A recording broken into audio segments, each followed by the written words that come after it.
नमस्कार, मैं हूं आपके साथ तनु शर्मा। आप देख रहे हैं नर्मदा की पुकार। आइए नजर डालते हैं आज की बड़ी खबरों की ओर। लोकसभा 2024 के चुनाव आदर्श आचार संहिता लागू हो गई। कलेक्टर एवं जिला निर्वाचन अधिकारी अधिसूचना 16 मार्च से नामांकन करने की तिथि 28 मार्च। नामांकन करने की अंतिम तिथि 4 अप्रैल। मतदान 26 अप्रैल व मतगणना 4 जून को होगी। प्रिंट और इलेक्ट्रॉनिक मीडिया की भूमिका व दायित्व पर दी गई जानकारियां। निर्वाचन आयोग के द्वारा कार्यक्रम घोषित किया गया, जिसके अनुसार मध्य प्रदेश में कुल 4 चरणों में चुनाव है और 26 अप्रैल को हमारे यहाँ पर चुनाव का पर्व संपन्न होने वाला है। मतगणना 4 जून को सभी जगहों पर एक साथ होगी। मतदान और मतगणना के लिए हमारी पुख्ता तैयारियां लगातार चल रही है और इसे शीघ्र चरणबद्ध रूप से अंतिम रूप देना प्रारंभ कर दिया है और लगातार उस पर काम चल रहा है। प्रशासन की सर्वोच्च प्राथमिकता निर्वाचन ही है, उसी पर हमारा फोकस सबसे ज्यादा रहेगा और उसी के लिए जिला प्रशासन और पुलिस प्रशासन मिलकर काम करेंगे। ये बात कलेक्टर व जिला निर्वाचन अधिकारी सुधीर कुमार कोचर ने आज मीडिया से वार्ता के दौरान कही। इस अवसर पर पुलिस अधीक्षक श्रुति कीर्ति सोमवंशी, मुख्य कार्यपालन अधिकारी जिला पंचायत अर्पित वर्मा, अपर कलेक्टर व उप जिला निर्वाचन अधिकारी मीना मसराम सहित मीडिया जन मौजूद थे। कलेक्टर व जिला निर्वाचन अधिकारी कोचर ने कहा, चुनाव की प्रक्रिया 6 जून को पूरी हो जाएगी। अधिसूचना आज 16 मार्च से, नामांकन करने की तिथि 28 मार्च से, नामांकन करने की तिथि 4 अप्रैल, नामांकन की जांच तिथि 5 अप्रैल, नाम वापसी की अंतिम तिथि 8 अप्रैल, मतदान 26 अप्रैल को तथा मतगणना 4 जून को संपन्न होगी तथा 6 जून 2024 को निर्वाचन प्रक्रिया संपन्न होगी। कलेक्टर व जिला निर्वाचन अधिकारी कोचर ने कहा, आदर्श आचार संहिता में एक गाइडलाइन रहती है कि 24 घंटे के अंदर अंदर जैसे ही लागू होती है, सरकारी कार्यालय में और जो भी सरकारी परिसर है वहां पर किसी भी प्रकार का प्रचार प्रसार न हो। 48 घंटे के अंदर अंदर जो पब्लिक प्रॉपर्टीज है वहां पर किसी भी प्रकार का विरूपण होता है उसको हटाना रहता है और निजी प्रॉपर्टी में यदि बिना अनुमति के संपत्ति निरूपण वाली घटना है उसे हटाना होता है। राजनीतिक दलों के लिए यदि कोई जुलूस या जलसा निकलना है तो उनको परमिशन लेनी पड़ती है। दमोह पुलिस अधीक्षक कीर्ति सोमवंशी ने कहा, लोकसभा चुनाव की आज घोषणा हो चुकी है। इसके साथ साथ एमसीसी भी लागू हो गई है। पहली तैयारियों के रूप में एमसीसी के जो कानून हैं उनका हम 100% पालन कराएंगे। इसके अलावा एसएसटी, एफएसटी और वीडियोग्राफी की टीम है। पोलिंग तक की जितनी व्यवस्था है उनकी प्लानिंग हो चुकी है, जिसमें जितने बल की जरूरत है, सेंट्रल पैरामिलिट्री फोर्स की जो जरूरत है उसकी भी तैयारियां हो चुकी हैं। उन्होंने कहा कि हम कोई ऐसे ग्रुप्स व्हाट्सएप या फिर जनता के माध्यम से इनपुट तुरंत ले पाए और उस पर रिएक्शन हमें तुरंत वहीं पर कर पाए, इसके संबंध में विचार किया जाएगा। इसके अलावा हमारा ये लक्ष्य होगा कि दमोह लोकसभा क्षेत्र में कोई भी अप्रिय घटना ना हो। आप सभी के माध्यम से एक अपील करना चाहूँगी कि 1 अप्रैल 2024 तक जो बच्चे 18 वर्ष के हो रहे हैं वो अपना नाम अभी जुड़वा सकते हैं। 1 सप्ताह तक वो अपना आवेदन देके और अपना नाम जुड़वा सकते हैं और 85 वर्ष से अधिक के जो हमारे वोटर्स हैं वो होम वोटिंग के माध्यम से अपना वोट का उपयोग करेंगे। उसके लिए हमारे BLO हैं, उनसे घर भी जाकर संपर्क करेंगे। सुविधा में उसके भी विशेष ध्यान।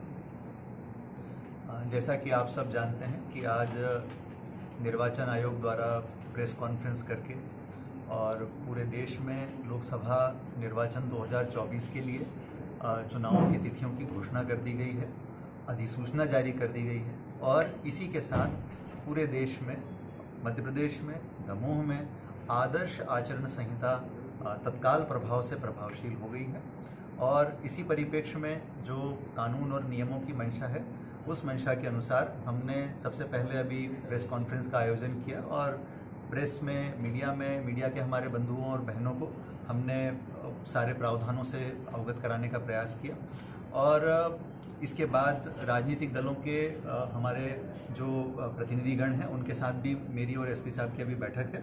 हम लोग उनके साथ भी आचार संहिता और हमारे नामांकन से लेकर के बाकी सारी प्रक्रियाओं के बारे में उनको अवगत कराने का काम करेंगे। आज से आदर्श आचरण संहिता प्रभावशील हो गई है। इस कारण संपत्ति विरूपण अधिनियम, कोलाहल अधिनियम, आयुध अधिनियम, इस प्रकार से सभी अधिनियमों के अंतर्गत हम तत्काल प्रभाव से कार्यवाहियां प्रारंभ कर रहे हैं, जिसका की प्रभाव अब आपको लगातार देखने को मिलेगा। इसी के साथ नागरिकों के लिए सी विजिल ऐप भी क्रियाशील हो गया है, जिस पर कि वो जाकर के राजनीतिक प्रचार प्रसार या किसी भी प्रकार की चुनाव से संबंधित शिकायतें दर्ज करा सकते हैं। हमारा शिकायत सेल सक्रिय हो गया है। इसके अलावा आदर्श आचरण संहिता के जो अन्य प्रावधान हैं वो सारे प्रावधान भी तत्काल प्रभाव से लागू हो गए हैं। किसी भी प्रकार के नए विकास कार्यों आदि की मंजूरी नहीं दी जाएगी। किसी भी प्रकार का लोकार्पण और शिलान्यास आदि सब पूरी तरह से वर्जित रहेंगे। किसी भी प्रकार की नई घोषणाएं नहीं की जाएंगी। इन सब माध्यमों से जो है आदर्श आचरण संहिता को बहुत कड़ाई के साथ लागू करने का प्रयास पूरे दमोह लोकसभा क्षेत्र में हम लोग प्रतिबद्धता के साथ करने वाले हैं। कि निर्वाचन आयोग के द्वारा अपने कार्यक्रम घोषित किया गया है, उसके अनुसार जो है 26 अप्रैल जो मध्य प्रदेश में कुल 4 चरणों में चुनाव है और 26 अप्रैल को जो है हमारे यहाँ पर मतदान का पर्व संपन्न होने वाला है और मतगणना जो है 4 जून को एक साथ सभी जगह पर होगी। तो मतदान के लिए और मतगणना के लिए हमारी पुख्ता तैयारियां लगातार चल रही हैं और इसे हम शीघ्र चरणबद्ध रूप से अंतिम रूप देना हमने प्रारंभ कर दिया है और लगातार उस पर काम चल रहा है। और अब सर्वोच्च प्राथमिकता जो प्रशासन की है वो निर्वाचन ही है, उसी पे हमारा फोकस सबसे ज़्यादा रहेगा और उसी के लिए हम लोग पुलिस और जिला प्रशासन मिल करके काम करेगा। मैं आप सबके माध्यम से एक बार फिर दमोह लोकसभा क्षेत्र की जनता से मैं अपील करना चाहूँगा, यहाँ के मतदाताओं से मैं अपील करना चाहूँगा कि लोकतंत्र का पर्व एक बार फिर हमारे दरवाजे पर आया है। हम सभी मतदाताओं का ये कर्तव्य बनता है कि इस पर्व में अधिक से अधिक संख्या में भाग लें और अपने मताधिकार का प्रयोग करें। यही मताधिकार जो है इस लोकतंत्र को सशक्त बनाने का सबसे बड़ा माध्यम है। धन्यवाद। लोकसभा चुनाव की आज घोषणा हो चुकी है, जिसके साथ साथ जो है वो एमसीसी भी लागू हो गई है। तो पहली तैयारी के रूप में एमसीसी के जो नियम कानून हैं उनका हम 100% पालन कराएंगे। हमारा जोर इस बात पर होगा। इसके अलावा जितने भी हमारे स्ट्रक्चरल पार्ट हैं जिसमें एसएसटी, एफएसटी, वीडियोग्राफी की टीम है, इसके अलावा पोलिंग तक की जितनी व्यवस्था है उसकी हमारी प्लानिंग हो चुकी है। उसमें जितने बल की ज़रूरत है, पीएचक्यू से जो सहयोग की ज़रूरत है, सेंट्रल पैरामिलिट्री फोर्सेस की जो ज़रूरत है उसकी भी तैयारी हो चुकी है। इसके संबंध में हमारी चुनाव सेल का गठन भी हो चुका है।